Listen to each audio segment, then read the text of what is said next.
ได้มาฮอดปากถ้ำเป็นที่เรียบร้อยแล้วเด้อมาพบอันนั้นแล้วเนาะพระพุทธรูปหรือว่าพบครูบาอาจารย์เพิ่นมาแต่หลายเฮ้ยสบายดีถามหาอยู่ว่าไปทางไหนไปนอนเวลาก็ตื่นดิว้าจะพอจะเห็นถามหาอยู่เลยเข้าออกมาแล้วแต่ทำก็เลยมาผู้เดียวเนี่ยไม่ได้มาบ่ท่าเวียกเคยมึงเขาเฮ็ดอันนั้นก่อนฮะมึงเขาเฮ็ดห้องน้ำเอาที่แพงส่งก่อนบ่นั่นได้คือได้ยินเสียงรถไมโครทางใดบ่แม่นของแถวเด้โมเมนต์บ่โอ้กองถ้ำมันตึ้งตั้งอยู่ใช่ไหมเอาไปแยกกันไปนอนประจำอยู่พี่เลยบ่หรือเมื่อบ่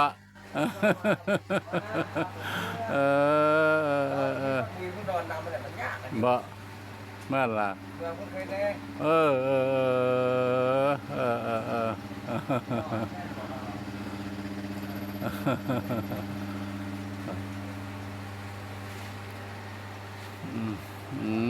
อันนี้มันก็เป็น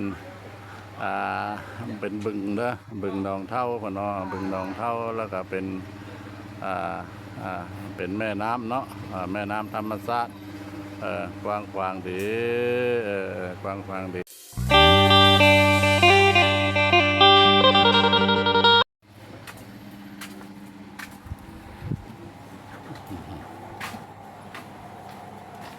นี่แหละเป็นน้ำเป็นในเนาะ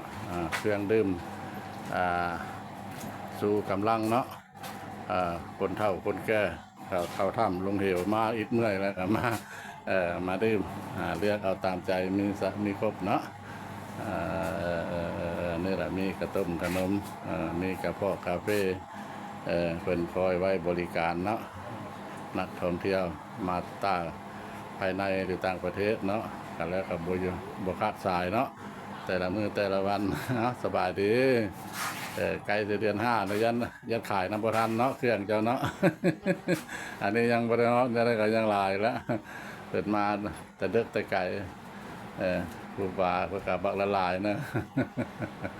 ผู้ออกผู้เข้าอยู่เป็นต้นนั้นเครื่องชูกำลังเจ้าลายเจ้าขายขวดเท่าไร100นะโดย15,000โอ้มาคนเดียวเนาะย่างเข้าไปนี่ก็เป็นตั้งเท่าไรนั่นแล้วเนาะเกือบจะเข้าโลแล้วแล้วก็เมื่อยแล้วประมาณปลอกก็สิกินเครื่องดื่มกำลังแล้วล่ะเนาะ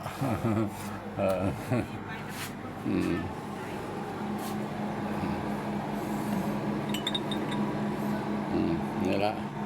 เอาM150นี่ละท่านผู้ชมเลย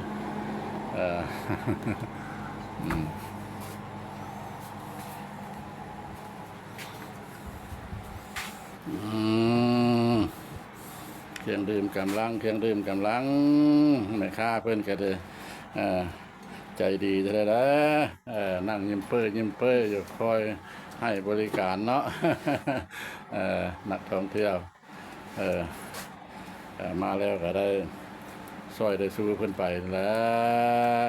วเล็กน้อย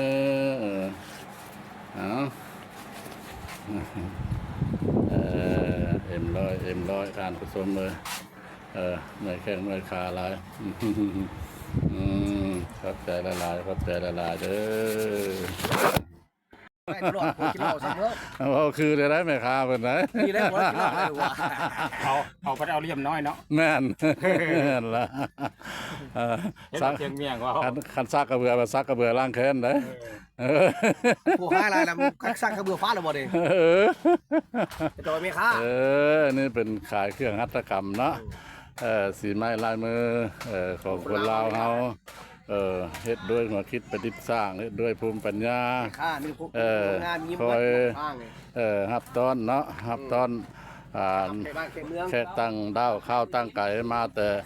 ภายในหรือต่างประเทศเนาะโอ้ยขันเพิ่นก็ได้งามแท้เลยเนาะสีไม้ลายมือของคนลาวเฮากับแม่นธรรมดาเด้เฮ็ดเป็นมืดนะอันนี้เราเพิ่นเฮ็ดด้วยโดยไม้เด้อโดยไม้ เพิ่นมาแล้วเพิ่นก็มาควัดมาเจาะมาแกะสลักเด้ออันนี้นี่เอ๊ะเนี่ยอันนี้แล้วมันเป็นเพิ่นเอาไปทำเป็นเฮ็ดแก้วน้ำยาเด้อ ข้ายังบ่มา ผู้ใดอยากมาเอาเมื่อไส้มันเป็นเครื่องประจำบ้านประจำเฮือนเนาะอยู่ที่ปากเข้าถ้ำป่าเสื่อมเด้อมีหลายอันหลายอย่างอยู่บ้านท่านมีบ่อยู่บ้านท่านเอิ้นหยังอันนี้เด้อเนี่ยนี่มันเป็นจานนะเป็นต้นอยู่ประเทศเพื่อนบ้านเฮาเนาะ SC อยู่ไทยหรือว่าคนลาวเฮานี่อาจจะฮู้เนาะอยู่ฝรั่งอเมริกาอยู่แคนาดาหรือใส่ก็แล้วแต่เนาะยันลืมแล้วสิว่าปันพังเด้อนี่มักกะบกเด้อ เพิ่นมาฟ้าแล้วเพิ่นก็คั่วย่ำกินโอ้ยกรอบก็อร่อยดีเนาะอันนี้แหละมันเป็นยาสู้กำลังเด้อสู้กำลังผู้เฒ่าเนี่ยจักสิแม่นไปสั่งเพิ่นนี่สาวน้อยตกเตียงบ่หรือว่าแนวใดบ่ยังบ่ เก็บยากเดียว มีเม็ดสารพัดนะ เตียงกระป๋องพ่อแดง สารพัดสุดท้ายแล้วก็จักไผสิตกเนาะแล้วเราชอบกัน ให้เท่าหรือเท่าน้อย แล้วก็เท่าเป็นลาย นั่นแหละอย่ามาลายแนวนี่อันนี้เพิ่นห้องอย่างบ่อันนี้ ก้อยรถคอ กันไก่รอดขอดนะว่าแต่ตัวนี้ก็เป็นยานะยาบ่แม่นว่าได้ยากำลังอันผู้ชายเฮาได้อันนี้ได้นี่ล่ะท่านผู้ชมเอ้ยอันนี้มันเป็นดาบเด้อเพิ่นว่าดาบนี่ล่ะอันนี้ทางโซบมาเนี่ยก็เพิ่นแกะสลักสีไม้ลายมือนี่ดาบดาบเอาลาวเฮามาใช้ปัจจุบันนี้ล่ะเอามาใช้เวลาบ่าวสาวเนาะสร้างครอบครัวใหม่แห่เคยเราต้องได้พายดาบนี้ไปสู่ลูกหาเมียลูกหาเมียมันเป็นตำนานมาแต่สมัยปากทำนั่นละทางนักท่องเที่ยวเพิ่นเนาะ ภายในหรือต่างประเทศเพิ่น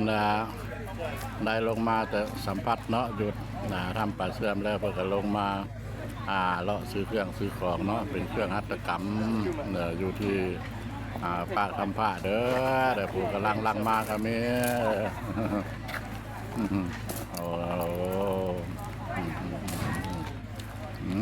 นี่คือนักท่องเที่ยวเนาะมาจากต่างประเทศจากประเทศใดแล้วเพิ่นก็เป็นไปทางพุทธละเนาะ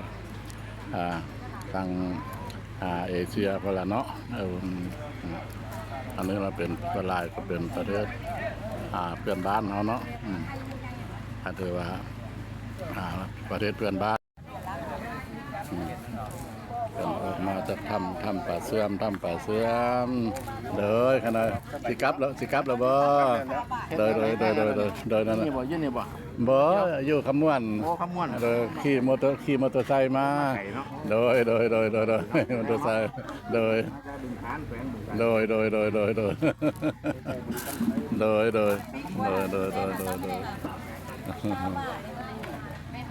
น่าล่ะเพิ่นมาแต่ประเทศเพื่อนบ้านเนาะประเทศเพื่อนบ้านคือจังหวัดบึงกาฬเพิ่นมาหลายมาเนี่ยรถ 3-4 คันเพิ่นมาลิ้นมาเที่ยวทางผู้เฒ่าทางเนี่ยพ่อครูบาเนาะเพิ่นได้มาเที่ยวเพิ่นว่าเพิ่นเห็นน้ำคลิปน้ำลายนี่แหละเนาะเพิ่นก็เลยตามมาทาง